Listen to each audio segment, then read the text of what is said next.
Benar ini? Sekarang bagian pelajaran Bapak? Iya, Bapak ya. Ya. Bagaimana kabarnya semuanya? Alhamdulillah, luar biasa. Allahu Akbar. Tetap semangat ya, masih pagi ya. KM boleh pimpin doa? Siapa KM-nya di sini? Regi. Rapi tapi gak ada. Kemana itu? KWC. Oh, coba pimpin doa dulu. Sebelum belajar, marilah kita berdoa. Berdoa dimulai. Amin. Berdoa cukup. Terima kasih. Sebelumnya coba lihat kanan dan kiri kalian, ada teman kalian yang tidak hadir? Siapa saja? Uban kemana? Gimana? Izin. Terus siapa lagi? Siti kemana? Ada lagi? Itu cuman Uban sama Siti ya? Yang lainnya hadir semua ya? Ya. Oh iya. Sebelumnya di pekan kemarin kita belajar tentang apa? Ada yang masih ingat? Teks berita. Nah, teks berita. Apa itu teks berita? Teks yang berisi informasi Yang aktual dan fakta. nah, aktual. Di dalam teks berita ada apa saja? Ada unsur-unsur. Unsur-unsurnya apa? Yang Plus satu hal. pintar. Kasih tepuk tangan dulu semuanya ya. Pintar-pintar ya. Nah, sekarang kita akan mempelajari bagaimana memahami diksi dalam puisi yang dibacakan. Nah, dapat dipahami? Tidak. Belum ya, kita belum belajar ya. Iya kan? Ngetes ya. Nah, sebelumnya ada yang tahu puisi itu apa? Puisi, Pak. Kata-kata indah. Ya, kata-kata indah terus. Ya, betul. Ya, semuanya juga betul ya. Nah, coba. Nah, sebelum ke pembelajaran, di sini ada contoh puisi. Siapa yang baca puisi? Boleh, Regi, boleh. Lagi dan seliput. Coba.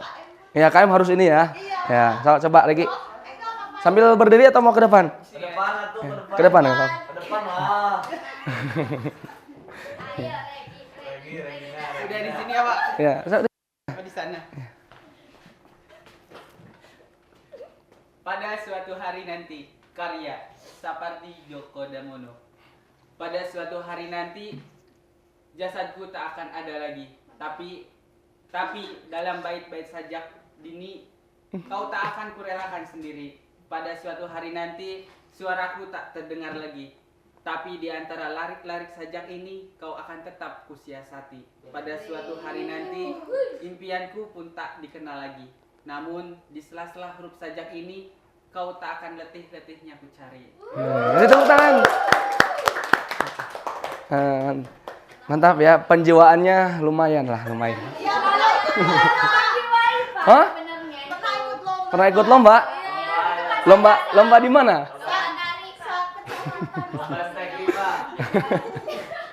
Udah.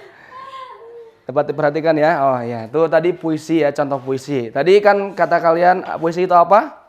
Karya sastra ya. Di sini kita ada pengertian puisi. Boleh dibacakan, siapa yang mau baca? Oleh Susi.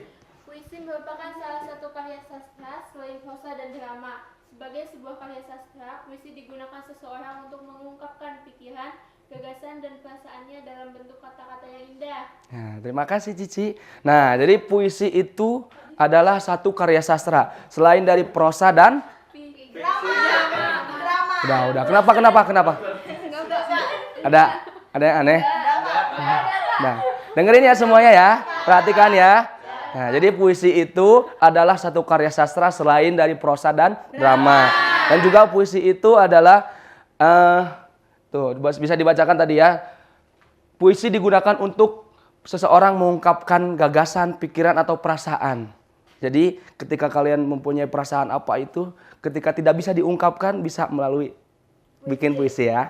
Nah, jadi misalkan Rizal sedang keluh kesah apa tentang diri, tentang masalah hidup, bisa buku bisa. Ya.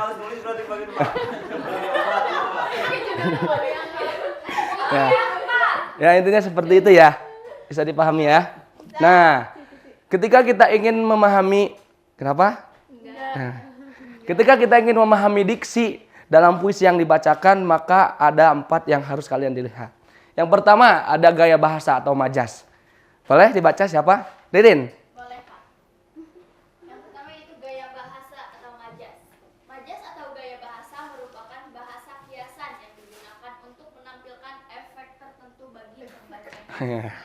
Terima kasih Ririn ya. Yang pertama yang harus kalian perhatikan untuk memahami makna diksi dalam puisi yang dibacakan adalah ada majas atau gaya bahasa. Nah, gaya bahasa ini adalah suatu kiasan yang dapat apa? Yang dapat digunakan untuk memperindah atau menimbulkan efek kepada pembacanya ya. Jadi efek. Iya. Jangan terlalu Sundanis. Oh. Kamu orang mana emang? Ya, jadi itu ya. Yang pertama ada gaya bahasa atau majas ya. Dalam puisi itu harus ada. Dan juga yang kedua ada kata konkret. Siapa? Muna boleh baca. Kata konkret secara umum, kata konkret adalah kata yang rujukannya lebih mudah ditangkap oleh indera. Konkret dapat berarti nyata, berwujud atau benar-benar ada.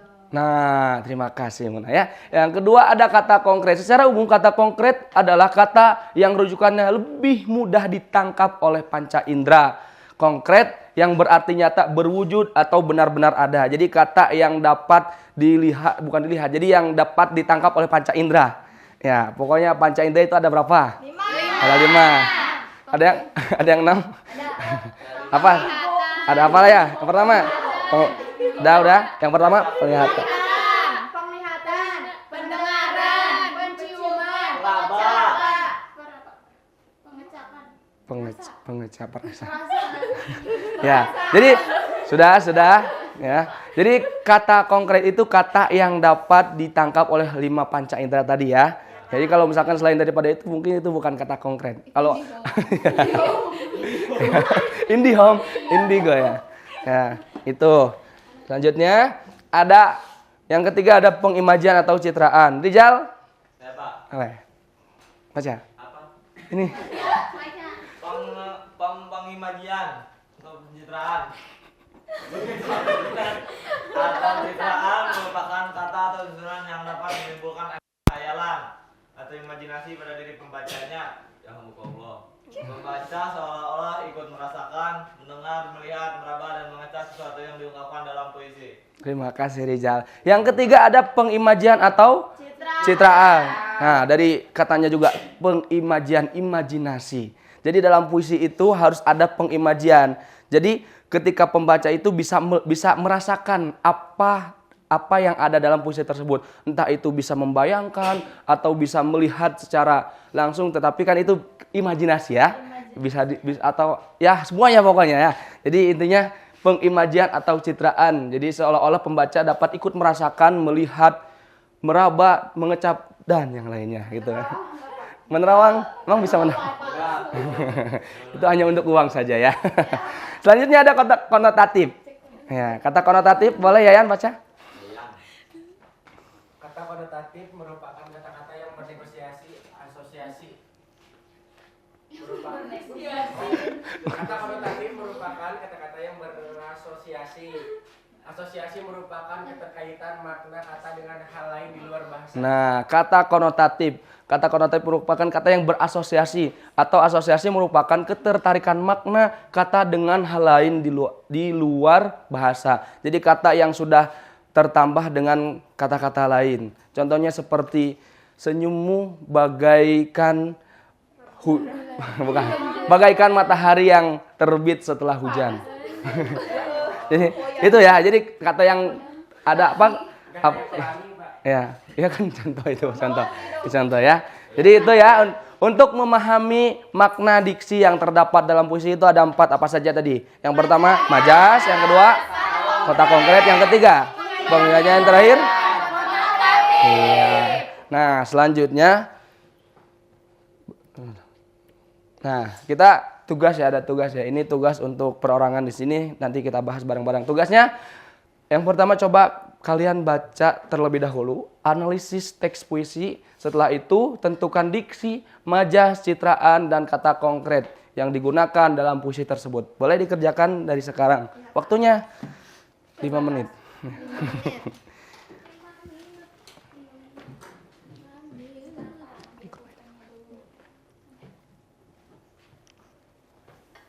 Ya, ada yang susah tidak? Enggak, Pak. Gimana Muna? Lagi pusing, Pak. Pusing kenapa? Pusing. Sama kata konkret. Konkret. Ditulis bapaknya konkret apa konkret? Ya, berarti tulisannya gini, bacanya gini. Udah. Iya. Yang ada aja ya. Nanti ya. Iya. Sudah belum? Sudah. Nah, ya boleh. Kita bahas bareng-bareng ya. Di sana kan ada diksi, majas, citraan, dan kata. Oh, kenapa konkret? Ya. Nah, ya, pokoknya itulah. Ya, yang pertama ada diksi. Boleh siapa yang mau jawab? Boleh, boleh. Sapardi menggunakan pilihan kata yang lembut yang menggambarkan kesabaran dan ketabahan. Kata pada setiap bait tersusun rapi dan tertata tanpa menghilangkan keindahan puisi itu sendiri. Diksi, hujan bulan Juni diberi kata sifat, semisal kata tabah, bijak dan arif, dan kata kerja oleh Sapardi semisal kata dirahasiakannya, dihapusnya, dan dibiarkannya. Terima kasih. Kasih tepuk tangan. Betul. Selanjutnya ada majas, boleh siapa? Regina. Citraan dalam puisi ini menggunakan indera penglihatan dalam merangsang imaji pembacanya. Sapardi menuliskan mengenai ketabahan dengan analogi hujan. Ia mengamati apa yang terjadi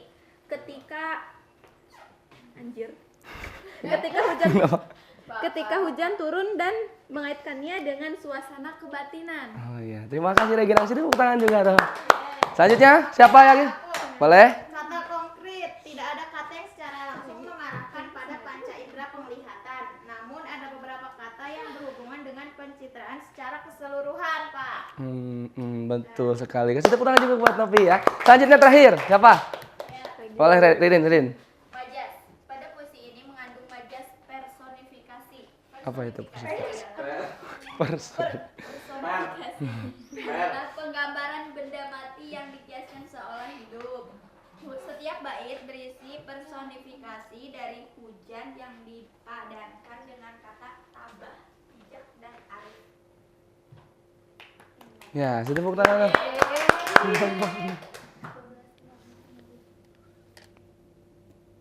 Mana ini? Bentar ya, ini boleh dibantu? Ya, boleh. Ya, jadi itu jawabannya. Terima kasih buat semuanya pada pintar-pintar ya. Nanti habis ini itu tugasnya dikumpulkan ke depan ya. Jadi sebelum nanti pelajaran ini selesai, untuk nilainya nanti Bapak kirimkan di grup yang sudah ada Bapaknya. Ya. Ya, ini di grup ya. Kan kalian ada grup yang di dalam. Oh, iya. Sebentar. Nah. Kenapa? Nah, kesimpulannya. Boleh Rizal baca lagi. Yang ini. Memahami diksi dalam puisi memungkinkan pembaca untuk menangkap esensi dan keindahan puisi dengan lebih dalam. Diksi yang dipilih dengan cermat oleh penyair membantu menciptakan suasana, mengekspresikan emosi, dan menyampaikan makna secara mendalam. Melalui pemilihan kosakata yang tepat, puisi menjadi sarana yang kuat untuk menggugah imajinasi, merangsang, dan meningkatkan pemahaman dan keindahan bahasa. Nah, kesimpulan untuk pembelajaran ini kan dari memahami makna puisi yang dibacakan itu agar si pembaca untuk bisa menangkap esensi dan keindahan puisi dengan lebih dalam. Nah, tadi kan kita sudah bahas tentang pengertian puisi tadi sudah ya. Tadi juga ada apa saja untuk memahami diksi yang puisi yang dibacakan, ada apa aja tadi? Majas, kata konkret, ya. Iya, betul semuanya ya. Dan juga nanti ada PR ya. PR untuk dikerjakan di rumah dan juga ini Iya. Tugasnya yang pertama kalian bagi kelompok. Di sini ada berapa orang? 12. 12. Oke, boleh bagi 3 kelompok saja ya. Nanti kalian atur saja ya. Karena sudah besar ya. Besar apanya, Pak? Rijal, usianya. Nah, yang kedua nanti kalian cari puisinya bebas. Untuk format pengerjaannya seperti ini atau bisa dicontoh-contohnya seperti ini ya. Kelihatan nggak? Ya. Ya. Juga cari majas, kata konkret, pengimajian pencitraan atau kata konotatif. Nah, nanti untuk ininya formatnya seperti ini dan dikumpulkan nanti minggu depan setelah itu presentasikan. Dan juga untuk materi nanti habis ini di pekan selanjutnya yaitu kita akan mempelajari tentang cerpen. Ya, mungkin itu saja ya. Nanti jangan lupa kalian kerjakan dan juga nanti nilainya Bapak kirim di grup ya. Terima kasih. Kurang lebihnya mohon maaf. Bapak tutup. Wassalamualaikum warahmatullahi wabarakatuh. Waalaikumsalam warahmatullahi Oh, ya, sebelum pulang nanti kalian jangan lupa berdoa dulu ya. Berdoa dalam hati. Terima kasih ya.